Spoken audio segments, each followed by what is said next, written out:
Yo,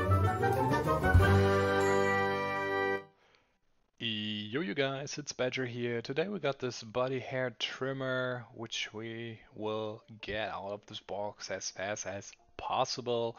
And yeah, I'm always excited to see what's out there. There's so many different shapes and styles for trimmers on the market.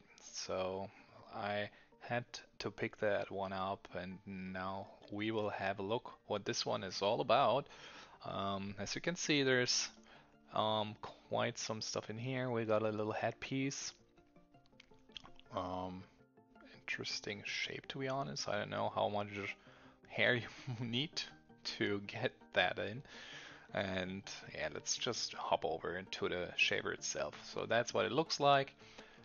There's also a headpiece on here. We can remove that if we wanted to. It is held quite nicely here. I gotta say that. And this one just goes on top here as well. Yeah, I don't know, but that seems like a really long one. And then you can, oh, okay, I get it. And then you can swap and change the inches and all that. Okay, yeah, but all in all, pretty decent pack here, um, especially with this little feature here. But I wouldn't say it's bad at all. Comes with some LED lights down there, as you saw, green for an indicator that it's running. USB-C, so seems like a good option.